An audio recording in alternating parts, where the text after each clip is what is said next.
Дистрикт, цел пред студио интервју на Зоран Иванов со Сафет Зекири. Сафет Зекири го сврте вниманието на македонската политичка јавност со серија анализи за актуелните политички, изборни, постизборни, партиски и меѓупартиски и меѓукоалицијски случувања. Тоа е непосредниот повод да седне на телевизиското столче на Дистрикт на Цивил прес студио. Адекватен соговорник е и поради други две причини: младоста и образованието. Следбеник е на политиколошка и на дипломатска наука. Сафет Зекири, најнапред добре дојдовте во студиото на Цивил прес во емисијата Дистрикт. Добро ве најдов и благодарам за поканата. Политички науки и дипломатија. Зошто токму тоа? Политички науки. Прашањето значи од каде љубов кон политиката прво? Ако воопшто е љубов. Да се рече љубов, не може да се рече љубов во политиката, но дипломатијата е една што им чекаме да биде, да имаме перспектива како првин, пошто дипломатијата не е само внатрешна, туку таа нели е и надворешна. Така што како една мала држава која треба да имаме перспектива за безбедноста најпрвин, пошто дипломатијата е таа, да имаме безбедност со сите околни или регионална и подалеку, потоа да имаме трговија и животна средина и другите области што ги има, значи што треба да се во дипломатијата. Добро, но ми го избегнувате прашањето за политиката. Вие сте и политиколог со магистратура по дипломатија. А од каде мотивот за политички науки? Мотивот за политички науки е тоа што како ги следиме ние во последно време политичките настани во нашата држава, тука политиката чекаме промени кои се многу благо направени последно време, а секогаш пред изборите се зборува за промени. Значи секоја политичка партија кога излегува на предизбори, значи за време на кампањата, секој од нив Многу ветува. А што после кога ќе се добие власт? Дали ќе почнат тие промени или не? Дали што е проблемот?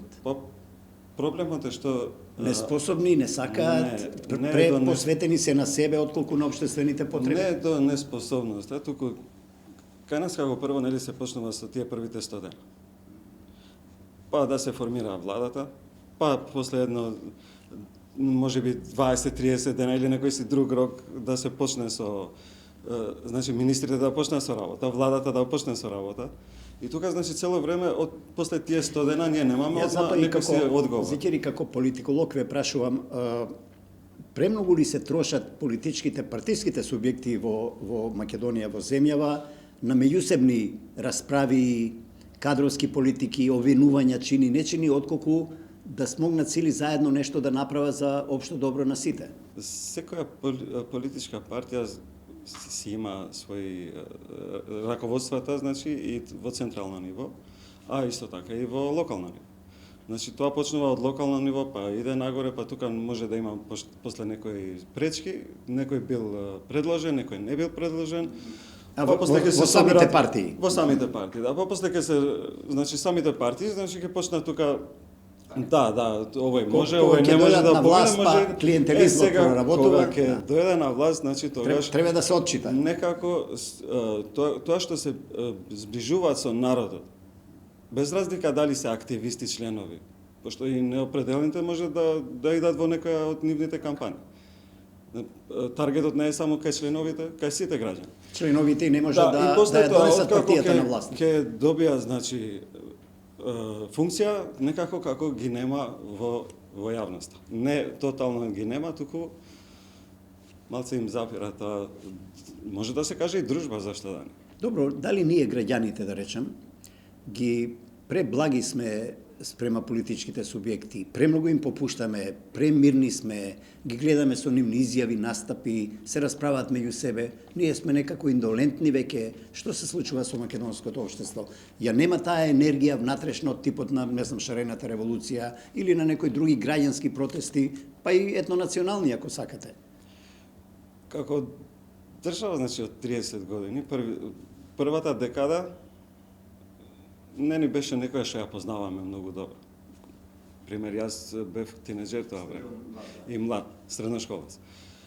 А од 2000-та навака, првите 10 години, па втората декада, беше дур да се видат тие промени, зашто, како, што, рамковниот договор, значи Охридскиот рамковен договор го имавме тука. Па потоа некои си датуми да ги чекаме за Европската унија, значи уште од тогаш се почна од тоа време, значи од почетокот од 2000-та навака.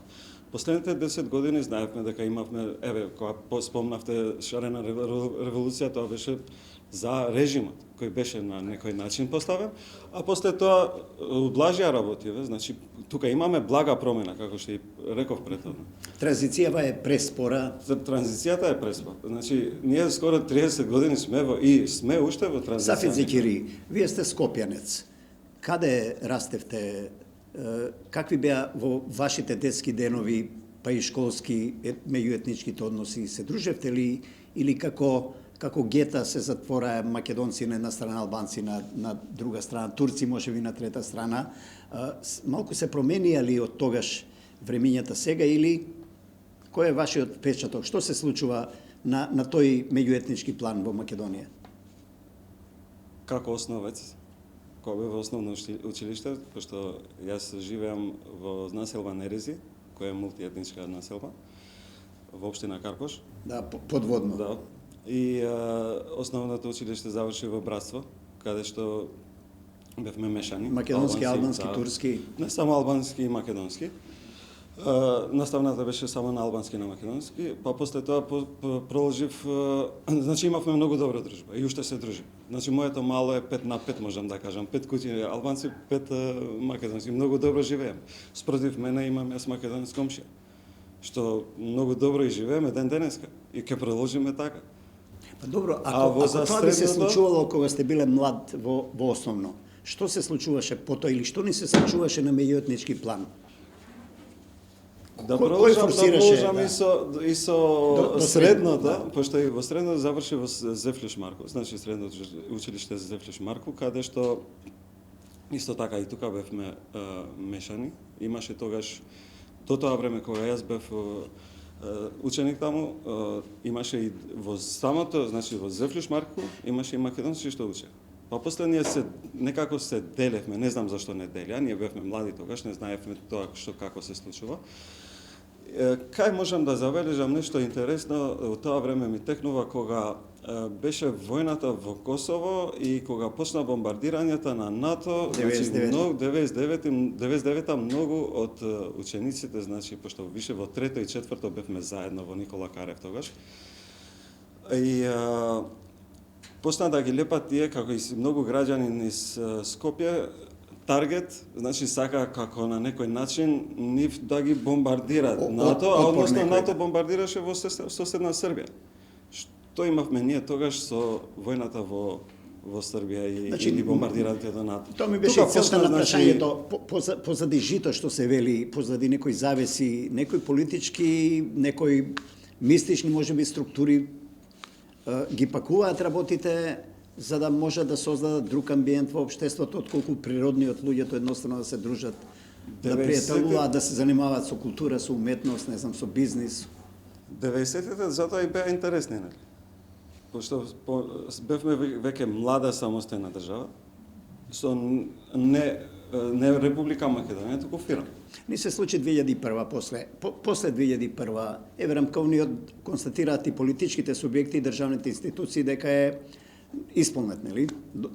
Да кажеме до крај, иако нормално ништо жива материја е уставот и рамковниот и така натаму и треба постојано да се негува. Дали од 2001 до сега се преобрази македонското општество? Почна и меѓупартиски коалиции, меѓуетнички. Дали е тоа природен процес? Да, секако, пошто тој рамковен договор, значи затоа е и рамковен, во кој што како прво правата за сите. Не само тука правата за албанците или за македонците или за едниот и за другиот. Затоа што ако се почнеме да се делиме на прв, втор, трет ред, тогаш нема да функционира. Нема да имаме и стабилност. Ако се гледаме како граѓани на оваа држава и сакаме да да направиме добрата за државата, пошто граѓаните сакат да Така, и биде Сафит, добро. Институциите, значи, затоа и го прифатија така. Така, и кој е вашиот субјективен суд? Ева, како млад човек, како граѓанин,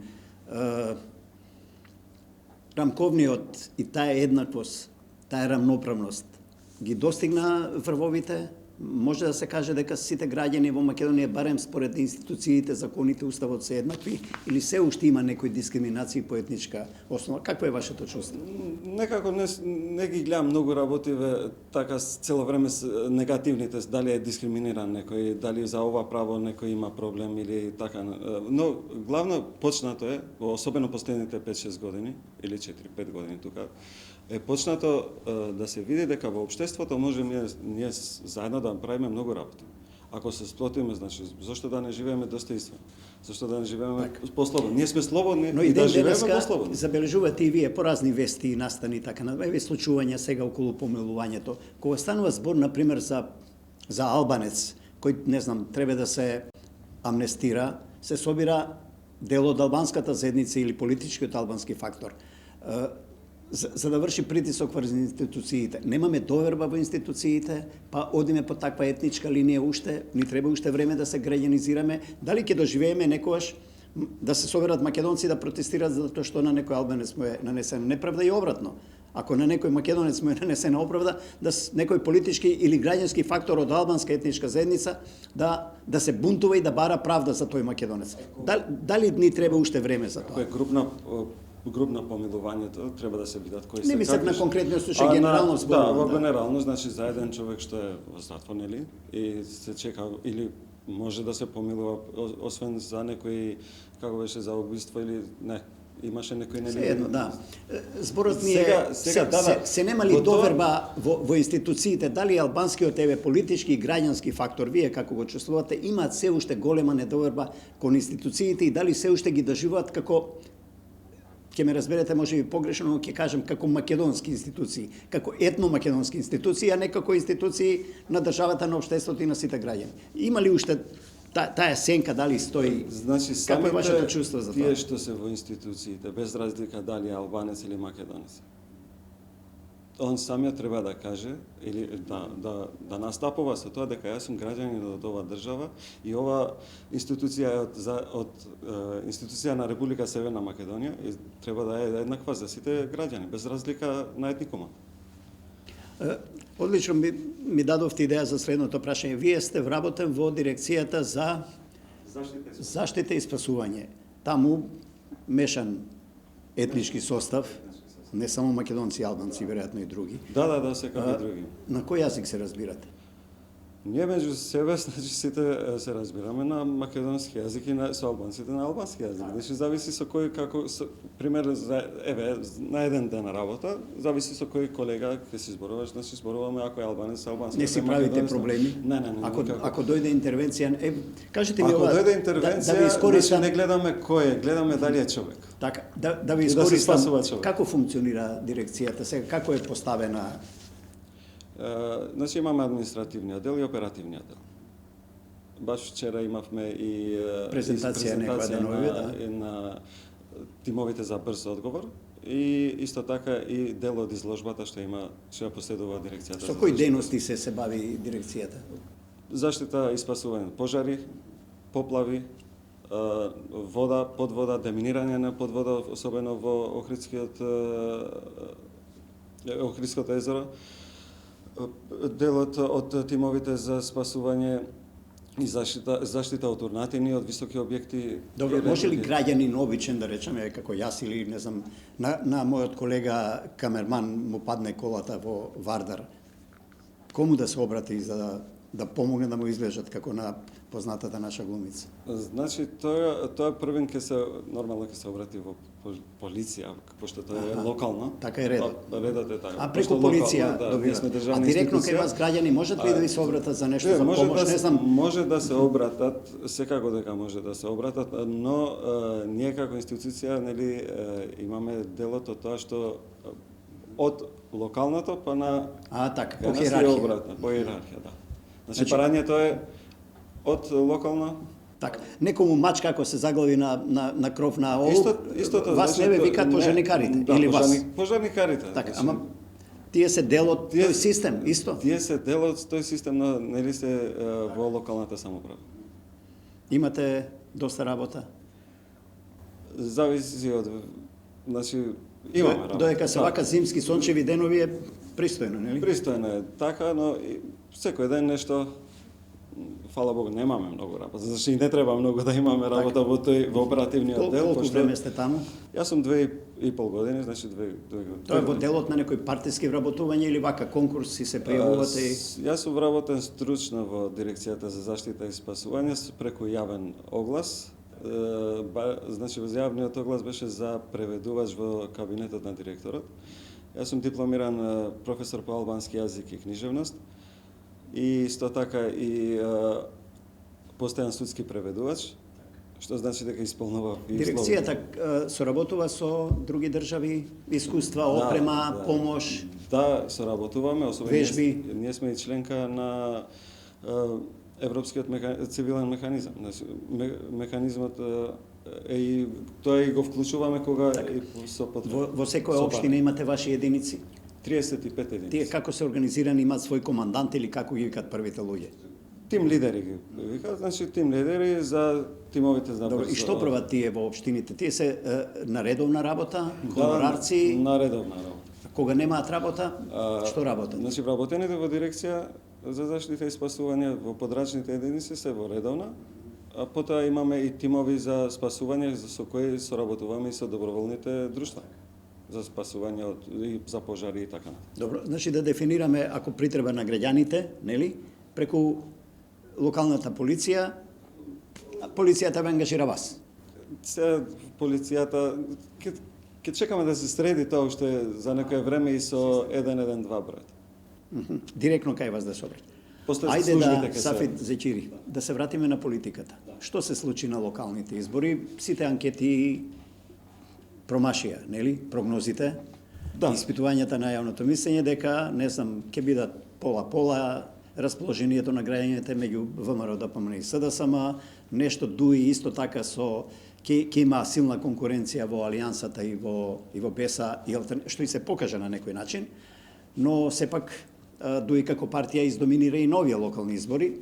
Не знам дали е разбиеното другото, нели опозицијското условно да речам гласачко ткиво и партиско ткиво, па еве алтернатива, па дури се отргна од таму, па влезе и во влада сега во лутите непријатели, нели, на македонската политичка сцена, припадници на исте електорат на албанските гласачи, условно ако можам да речам граѓаните албанци, сега се заедно на исто столче во влада или ќе бидат, уште не знаеме, нешто се клима работа.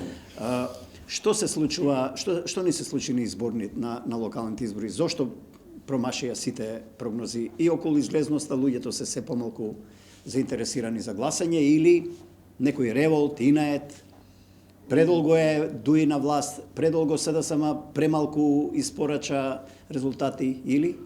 Не дека дуи предолго на власт, они ги победуваат во избори. Значи бројките на крај кажуваат. А после овие локални избори од 2021 видовме, значи, пошто пракса е некако во Република Северна Македонија да имаме мерило парламентарните кои ќе ги добие и локалните, и обратно. Така и се случи. 2016 имавме нова влада. 2017 доминираше СДСМ. Потоа, сега со овие избори, значи, на предвремените 2020 сепак дуи и... По таа аналогија сега на наредните парламентарни треба ДПМН да преземе палката? ДПМН треба да сега со тоа еуфорија, значи со тоа еуфорија што ги добија повеќето број на општините и седна на фотелите, на градоначалничките фотели, значи треба првен да видиме како што ќе направат. Пошто промените сепак ги чекаме во секоја општина.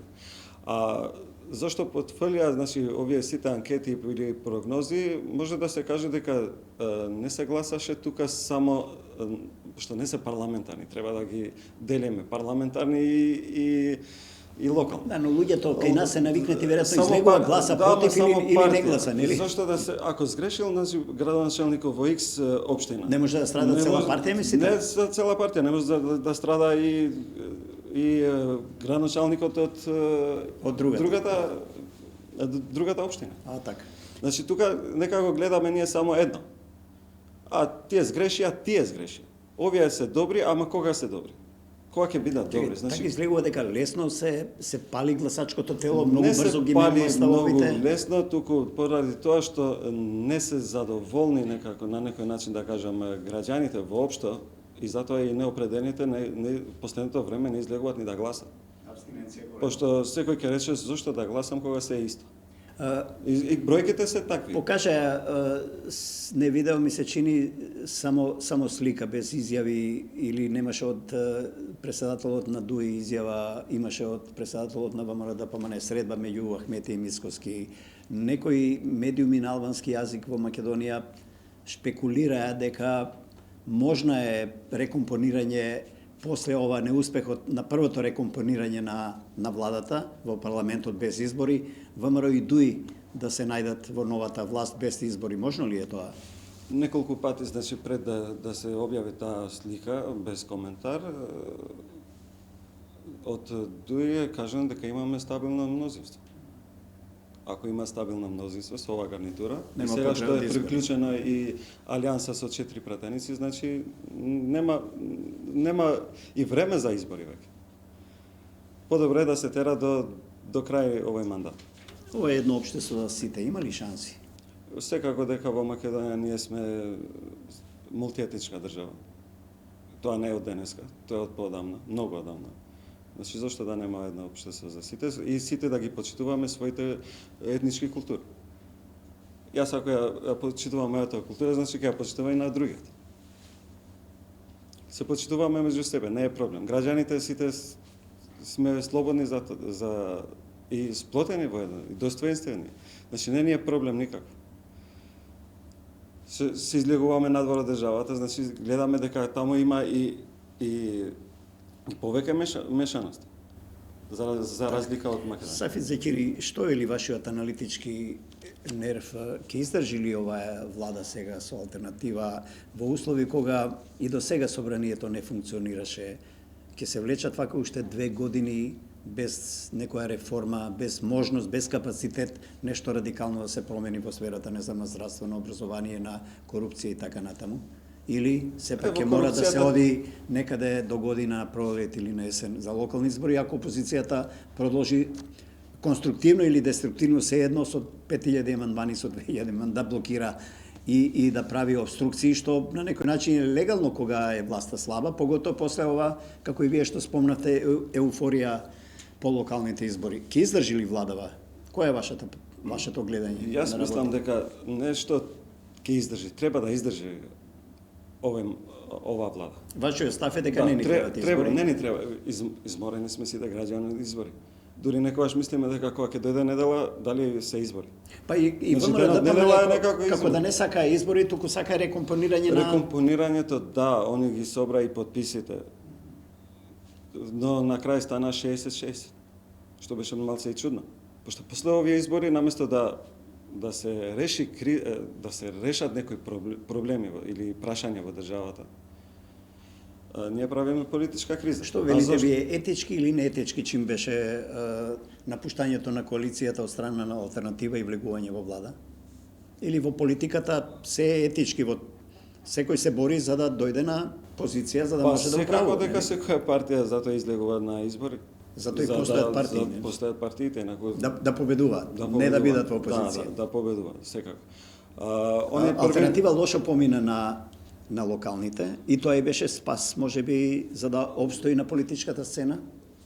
За разлика од Беса која си зема за комоција да излезе, ќе се одрази ли тоа на Беса?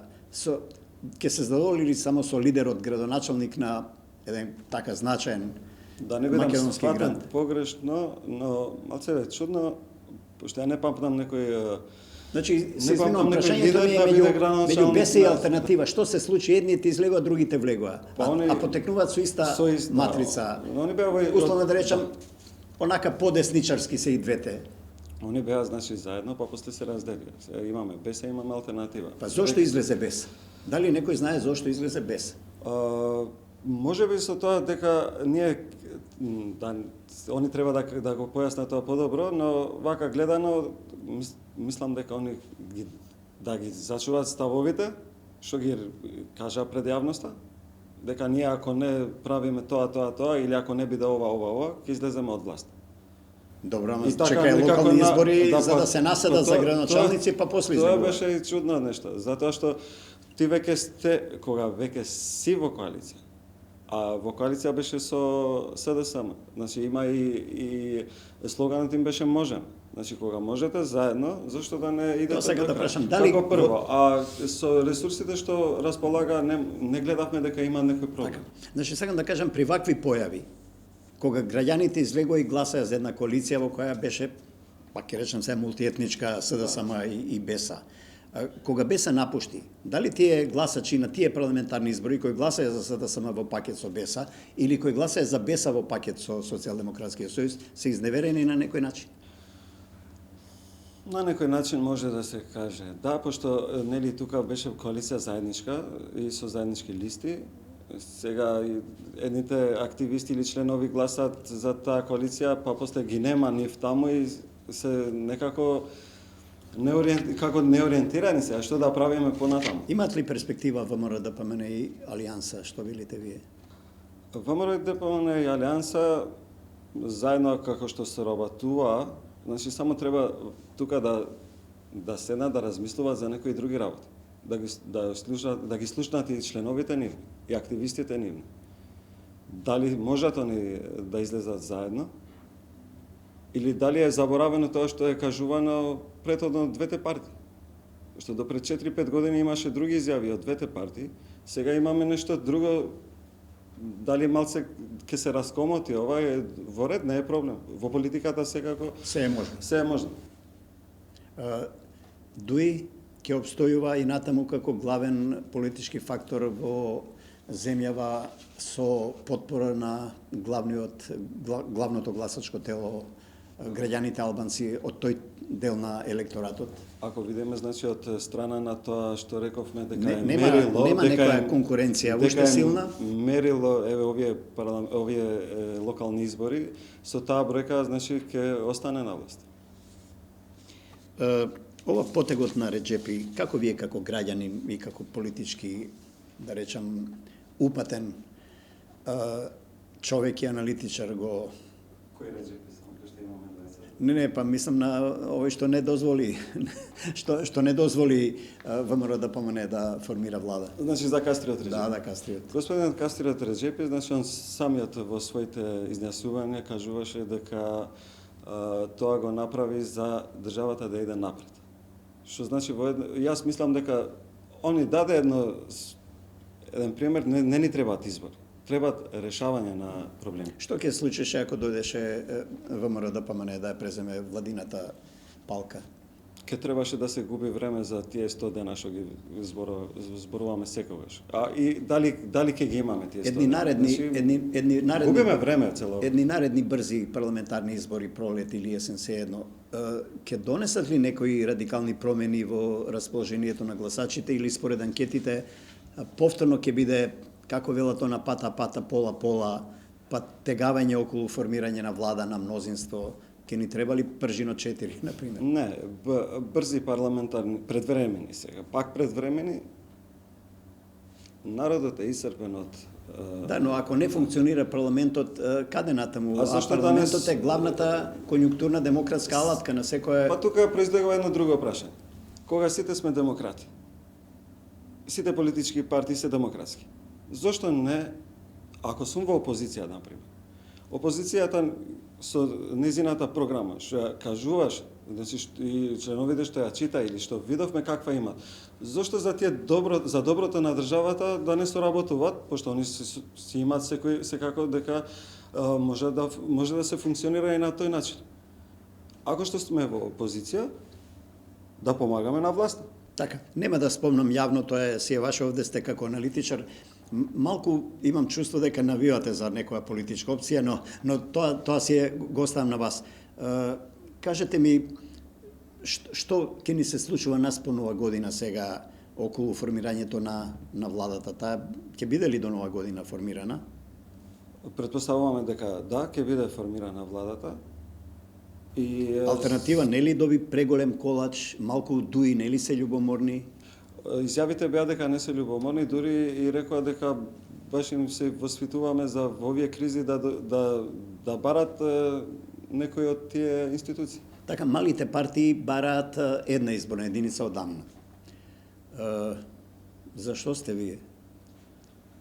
Една изборна единица како што се барат, значи од малите партии. И они викаат дека шесте како што ги имаме сега во овој систем се во штета на малите партии, а големите мислат дека е во ред.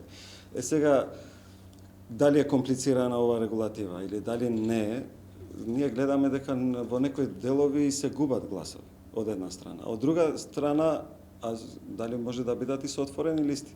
Една изборна единица може да е во ред, но треба да се видат малце и значи од резолуцијата која произлегува од Европската совет, која е 1547 од 2007, каде што они предлага да имат и некој си благ процент од прагот.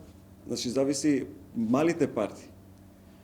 Ги имаме многу во државата. Значи не мали, имаме многу воопшто политички партии во државата. За малите партии, бидејќи се многу, нели се виновни големите партии што ги примаат во коалиции, човек партија, директорско место, клиентелизам? Што имаат големите партии од малите партии? Стравот за уште глас плюс 2? Страва за уште глас плюс 2 од големите партии произлегува и малите партии. Од некој незадоволство може би. А зашто па да не биде на некој начин, да не е ова грубо што ќе кажувам, но испод 5000 или 10.000 една партија да не може да се формира, ама тоа да биде, значи, членови, не само симпатизери. Така, и отворени листи. Се залагате за тоа? Отворени листи е тука, значи, да претпоставиме дека имаме една изборна единица. И дека ги имаме од 1 до 120. Гласаме за партија и гласаме за кандидатот. Или гласаме само за кандидатот без оглед што е на партиска листа? Тоа треба да се регулира, значи за тоа треба и експерти да се соберат и сите политички партии, да се формира некоја група. И граѓани, зашто да не? Но така се плашат, претпоставам, лидерите ќе изгубат моќта во партијата, кога некои авторитети ќе им се наметнат од 25-то или од 30-то место, ќе добијат на сметка на нивните кандидати кои се на второ-трето. А што ако тоа 20-то место е попознат но во општеството, или со граѓаните поблизок? Но тие се понеслободни, тие се послободни, а такви лидерите не сакаат такви, или раководството на партиите сакаат послушници, веројатно, нели? Не треба да сакат послушници. Значи треба да видат кандидатот. Се залагате за отворени листи? И нека има здрава конкуренција и да во има самите здрава партии. Да има здрава конкуренција и да се видат, значи може и 25-тиот или 30-тиот, па зашто и последниот 120-тиот да не победи. Каде натаму Сафет Зекири, освен во ова дирекцијата, со какви амбиции во политиката, во дипломатијата, можеби надвор од државата, можеби? Што размислува млад човек како вас? Јас се гледам, можеби, ако не друго, јас сум во дирекцијата за заштита и спасување, но зборувам за перспектива. За перспектива во дипломатијата можам да кажам да.